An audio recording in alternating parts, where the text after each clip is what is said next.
Hello, good morning student. कैसे हैं आप सभी लोग।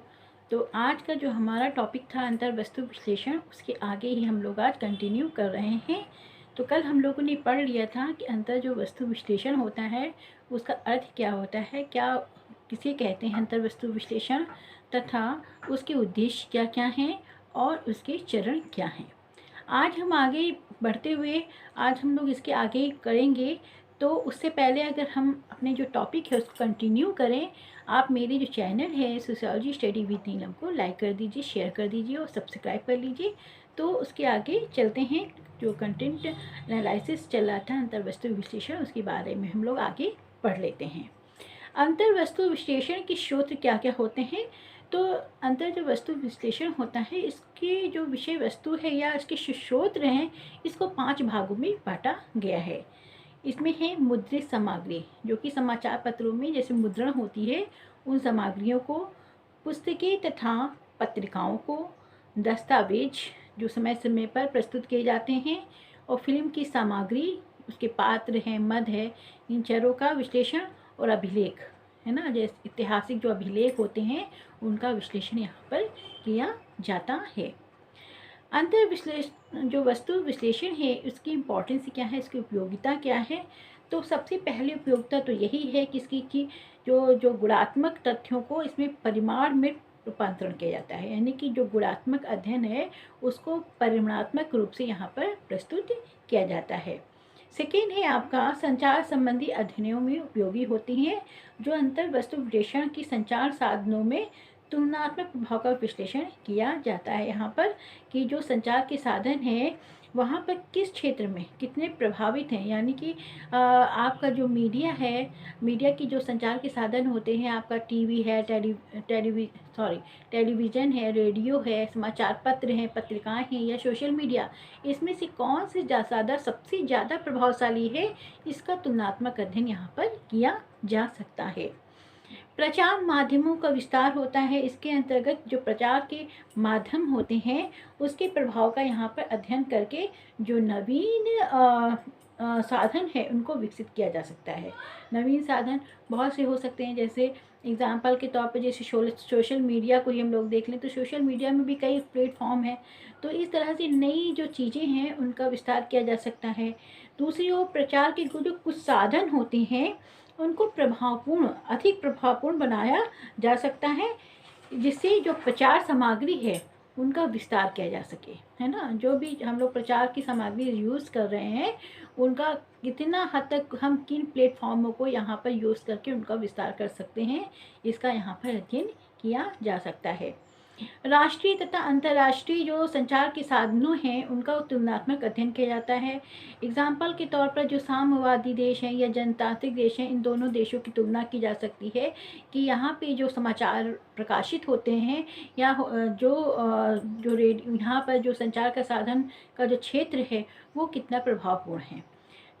साम्यवादी व्यवस्था की अगर हम बात करें तो वहाँ अधिकतर जो प्रेस है वो स्वतंत्र नहीं होती है, कंट्रोल में रहती है, सरकार के कंट्रोल में चलती है। जनतांत्रिक देशों में प्रेस की स्वतंत्रता होती है। इस आधार पर हम यहाँ तुलनात्मक अध्ययन कर सकते हैं। व्यक्तित्व संबंधी अध्ययनों के में उपयोगी होता है कौन, अंतर्वस्तु जो विश्लेषण होता है वह व्यक्तित्व संबंधी जो अध्ययन है उसमें बहुत उपयोगी माना जाता है। एग्जाम्पल के तौर पर जो प्रेमचंद की जो रचनाएं हैं उनके आधार पर जब हम क्या कहते हैं कि प्रेमचंद मुंशी प्रेमचंद मतलब मुंशी प्रेमचंद एक साम्यवादी एवं प्रगतिवादी विचारक होने के साथ ही वो शोषितों उपेक्षितों के पक्षधर थे। तो ऐसा जो निष्कर्ष है वो कहाँ से प्राप्त होगा, अंतर्वस्तु विश्लेषण से ही प्राप्त होगा। क्यों? क्योंकि वहाँ पर ही हम लोग जो चीज़ें हैं उनका हम श्रेणीकरण करते हैं, विभाजीकरण करते हैं, उनको भार देते हैं, उनको महत्व देते हैं। उसके आधार पर यहाँ पर आप ये प्रस्तुत कर सकते हैं कि मुंशी जो प्रेमचंद हैं वो जो शोषित हैं, गरीब हैं, उपेक्षित हैं, उनके पक्षधर थे और साथ ही प्रगतिवादी विचारक थे। अब बात कर लेते हैं जो अंतर्वस्तु विश्लेषण है उसकी समस्याएं भी होती हैं और उसकी कुछ सीमाएं भी होती हैं, तो उसके बारे में हम लोग जान लेते हैं। तो इसके बारे में कार्टराइट हैं, डीपी कार्टराइट, है ना। उन्होंने अंतर्वस्तु जो विश्लेषण है उसको कुछ समस्याओं को यहाँ पर उन्होंने उसका उल्लेख किया हुआ है, उसी के बारे में हम लोग यहाँ पर पढ़ेंगे। इसमें पहला है आपका वस्तुनिष्ठता की समस्या। अंतर वस्तु विश्लेषण के द्वारा जो गुणात्मक तथ्य होते हैं उनका श्रेणीकरण करके कुछ वस्तुनिष्ठ तथ्यों को परिवर्तित किया जाता है। हमने कहा था ना, जो गुणात्मक तथ्य होते हैं वो विवेचनात्मक या व्याख्यात्मक हो सकते हैं, उन पर संदेह हमेशा बना रहता है। तो इसलिए गुणात्मक तथ्यों को यहाँ परिमाणात्मक तथ्यों में परिवर्तित करके वस्तुपरकता जो होती है उसको दिखाया जाता है कि जो सामग्री है वो वस्तुनिष्ठ है। लेकिन अध्ययनकर्ताओं द्वारा जिन तथ्यों को वस्तुनिष्ठ बताया जाता है उन वस्तुनिष्ठता की जांच वो वाकई में कितने वस्तुनिष्ठ हैं इसकी जांच करना बहुत कठिन कार्य होता है। एग्जाम्पल के लिए मान लीजिए कि अध्ययन जो करता है किसी नेता के भाषणों के वाक्यों को विभिन्न समाचार पत्रों से संकलित करके उसके आधार पर निष्कर्ष दे देता है कि उसका जो भाषण है कितना लोकप्रिय है, कितना प्रभावी है, या उसने किस जो क्षेत्र है उसका किसका पक्षधर है। लेकिन ये जो संकलित तथ्य हैं वो तो वहाँ तक ही सीमित रहेगा जो अध्ययन करता है।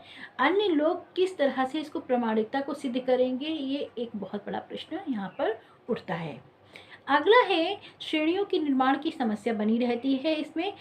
जैसे कि हम लोग जानते हैं कि चरों से संबंधित सामग्री को एक एक श्रेणी में परिवर्तित करके उनका विश्लेषण किया जाता है अंतर्वस्तु विश्लेषण में।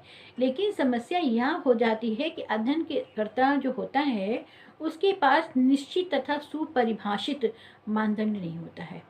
वो किस तरह से, किस प्रकार से जो मानदंड है उसको किस तरह से रखे, उसको सुपरिभाषित करे। हम हमेशा ये देखते आ रहे हैं, शुरू से हम करते आ रहे हैं कि जो शोध होता है, रिसर्च होता है, उसमें एक एक चीज़ को बहुत ही ध्यानपूर्वक, सावधानीपूर्वक सुपरिभाषित किया जाता है ताकि जो एक शब्द है उसका दोहरा अर्थ ना निकलने पाए, यानी कि जो आप कहना चाह रहे हैं वो वाकई में वो स्पष्ट होना चाहिए। तो इस प्रकार की सुपरिभाषित जो तथ्य हैं उसको किस तरह से बनाए अनुसंधानकर्ता या शोधकर्ता, ये एक बहुत बड़ी समस्या बनी रहती है। परिमाण की समस्या। अंतर्वस्तु विश्लेषण में जो गुणात्मक तथ्यों को परिमाणात्मक रूप से परिवर्तित किया जाता है, लेकिन कठिनाई तब होती है जब इसमें किसी शब्द, वाक्य, पात्र, मध्य, समय आदि को इकाइयाँ किसी रूप में यहाँ पर हो सकती हैं। अंतर्वस्तु विश्लेषण में यही तो होता है ना कि जो इकाइयाँ होती हैं इन्हीं रूप में होती हैं और इन्हीं को परिमाणात्मक रूप में परिवर्तित किया जाता है।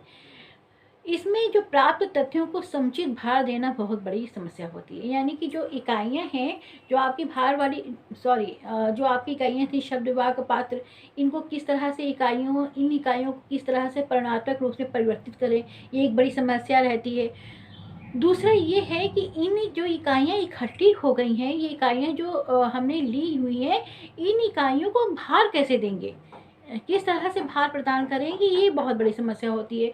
क्योंकि जो गुणात्मक तथ्य होते हैं उनमें काल कारण संबंधों को ज्ञात करना बहुत बड़ी प्रॉब्लम होती है। जब वहाँ पे प्रॉब्लम होगी तो यहाँ पे समुचित भार हम किस प्रकार देंगे, ये बहुत बड़ी समस्या हो जाती है। अगला है प्रतिनिधि निर्देशन की समस्या। जो अंतर्वस्तु जो विश्लेषण है इस मान्यता पर आधारित है कि यदि किसी कथन, विचार अथवा मूल्य से संबंधित जो इकाइयाँ होती हैं उनका श्रेणीकरण करके उनका निष्कर्ष प्रस्तुत किया जाता है। लेकिन इसके द्वारा जो संचार से संबंधित किसी विशेष साधन के प्रभाव को वास्तविक मूल्यांकन किया जाता है। परंतु प्रश्न होता है कि इस आधार पर प्रस्तुत किया गया है तो उसका सामान्यीकरण किस प्रकार किया जा सकता है। मीन्स ये है कि जो प्रतिनिधि दर्शन है इससे हम हमेशा मानते आ रहे हैं कि जो गुणात्मक तत्व होते हैं उनको श्रेणीकरण करके जब परिमाणात्मक रूप से प्रस्तुत करते हैं तो चीज़ों को कोडिंग करते हैं। कोडिंग करके क्या करते हैं, उनका श्रेणीकरण करते हैं, उसके बाद भार देते हैं। उसके बाद जब हम इसके निष्कर्ष प्रस्तुत करते हैं तो इसमें जो संचार के जो साधन है उसका वास्तविक मूल्यांकन किस प्रकार किया जाए, ये बहुत बड़ी समस्या होती है।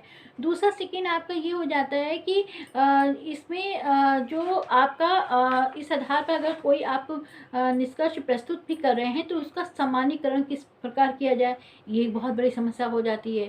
साथ ही इकाइयों का निर्देशन में कोई ठोस आधार नहीं होता है जिस आधार पर आधारित निष्कर्ष संपूर्ण समाज पर लागू हो। यानी कि यहाँ पर हम कोई भी ऐसी चीज़ों को निदर्शन के रूप में नहीं ले पाते हैं कि जिस आधार पर हम कहें कि ये जो जनसंख्या है ये पूरे जनसंख्या का प्रतिनिधित्व कर रही है या उस पे लागू हो रही है, या इस बारे में समस्या बनी रहती है कि क्योंकि जो निदर्शन होता है वो कहाँ होता है, वो संचार के माध्यम से होता है। और संचार के जो माध्यम, विभिन्न माध्यम हैं, उनमें जो शब्द हैं उनके, और जो पात्र हैं, इनके आधार पर गणना की जाती है। तो यहाँ पर सामान्यीकरण लागू करना बहुत कठिन कार्य हो जाता है।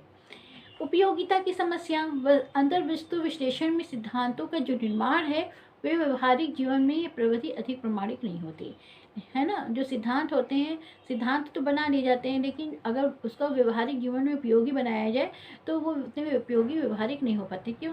क्योंकि बहुत से शोधकर्ता यही नहीं समझ पाएंगे कि जो शब्द है, जो मद है, और जो भी उन्होंने अनुच्छेद लिया है, शब्दों को लिया है, उनको किस तरह से उसकी आवृत्ति को नापें, किस तरह के मापदंड बनाए जाएँ, किस तरह से उनका निष्कर्ष प्रस्तुत किया जाए, किस तरह से उनकी कोडिंग की जाए, ये बहुत कठिन कार्य पड़ जाता है। जिसके कारण जो ये अंतर्वस्तु विश्लेषण है, उसमें व्यवहारिकता की जो उपयोगिता है, वो बहुत संदेहपूर्ण बनी रहती है। अगर हम इन सभी तथ्यों को, जैसे आपके गुणों को, इन कमियों को ध्यान में रखें, तो एक बात तो यहाँ पर ये सिद्ध ज़रूर हो जाती है कि जो अंतर्वस्तु विश्लेषण है, उसके लिए जो शोधकर्ता है उसको बहुत अधिक प्रशिक्षित होना चाहिए, और साथ ही इसका उपयोग बहुत सावधानीपूर्वक लागू करना चाहिए। यानी कि शोधकर्ता को ये मालूम होना चाहिए पूरी तरह से कि वो जिस संचार के साधनों में जिन चीज़ों का उपयोग कर रहा है, वो उस हिसाब से किस तरह से इसको परिमाण रूप में प्रस्तुत करेगा, उसका श्रेणीकरण करेगा, तभी वो इन चीज़ों को अच्छी तरह से प्रस्तुत कर सकता है। तो ये था हमारा अंतर्वस्तु विश्लेषण, जो आपकी आज ये टॉपिक ख़त्म हो चुका है आपका पूरी तरह से। फर्स्ट लेक्चर को आप देख लीजिएगा, सेकेंड लेक्चर को आप देख लीजिएगा, आपकी क्लास कंप्लीट, जो क्लास है ये पूरी तरह से कंप्लीट हो जाएगी।